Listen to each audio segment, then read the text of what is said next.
Em nome de Jesus, leva essa palavra no seu coração. Em Atos, capítulo 22, eu que tinha acabado de ler, eu percebi uma coisa nesse capítulo. Sempre que os apóstolos, sempre que Paulo, sempre que os discípulos, sempre que os gentios que criam na palavra de Deus, sempre que essas pessoas que acreditavam que foram salvas, né, pelo nome de Jesus, iam espalhar o evangelho o evangelho da salvação, né, o evangelho do reino de Deus, que foi pregado por Jesus, essas pessoas eram condenadas a alguma coisa. Alguma coisa essas pessoas sempre eram condenadas. Uns eram, uns eram condenados à cadeia, uns eram condenados à prisão, né? Uns eram condenados a açoitamentos, uns até morriam, né? Como o caso de Estevão. Uns morriam pela verdade, uns morriam pelo evangelho.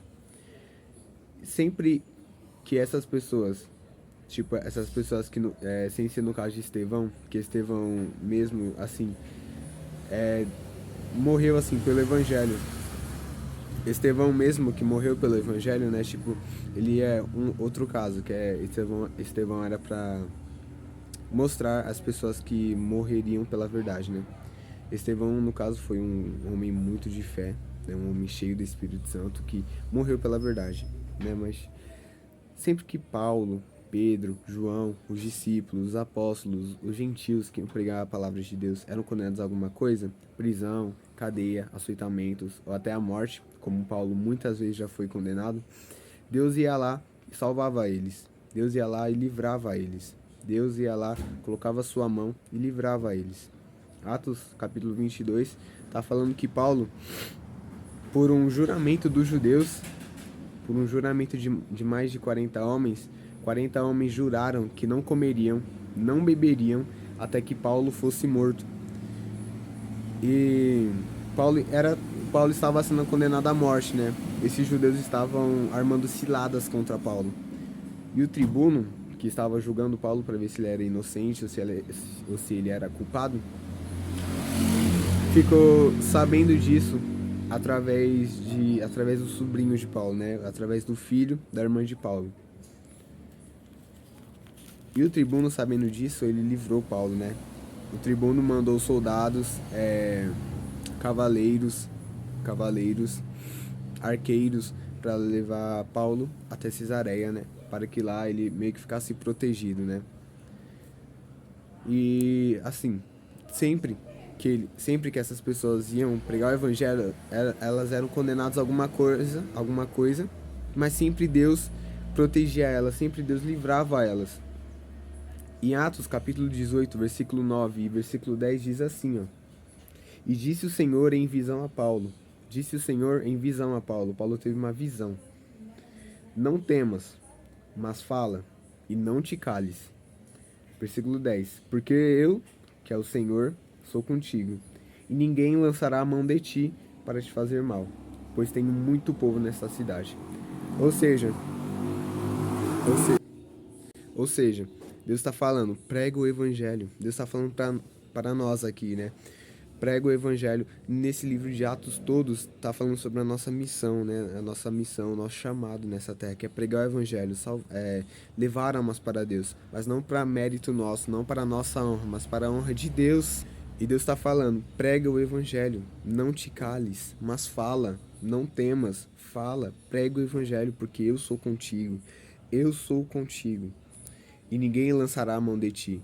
Paulo, Pedro, João, os apóstolos, os discípulos, até mesmo os gentios eram condenados a alguma coisa, foram condenados a alguma coisa, mas Deus livrou eles. Pois tenho muito povo nessa cidade, porque Deus, sempre que a gente vai pregar o evangelho, Deus pode usar outras pessoas para nos defender, para nós não sermos julgados, para nós não sermos condenados. Então, Deus está nos falando hoje, prega o evangelho, não te cales, não temas, né? Não temas, mas fala, não temas, mas fala, prega o evangelho do reino, prega o evangelho, prega o nome de Jesus a corações. E sempre que formos pregar o evangelho, e Deus está nos falando, prega o evangelho.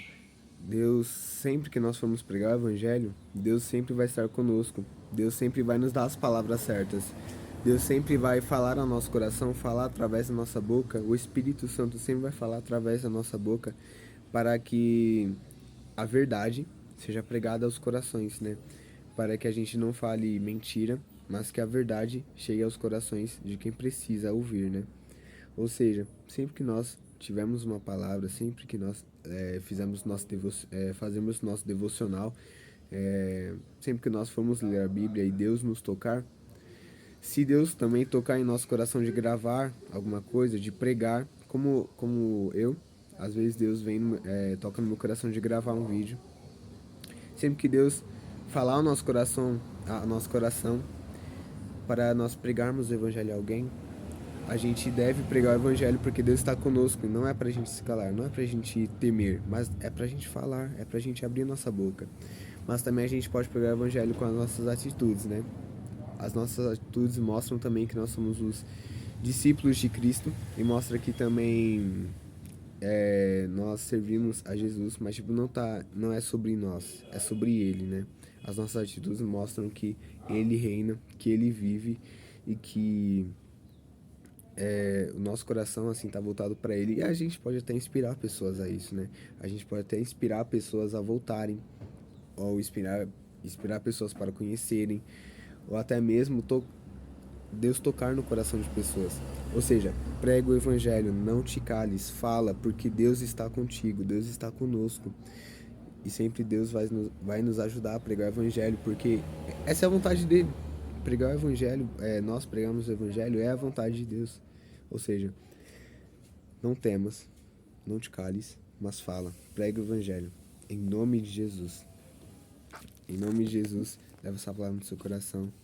Foi uma palavra bem curta, mas uma palavra de Deus. Não temas, não te cales, mas fala, prega o evangelho, porque Deus está conosco. Deus está contigo, prega o evangelho.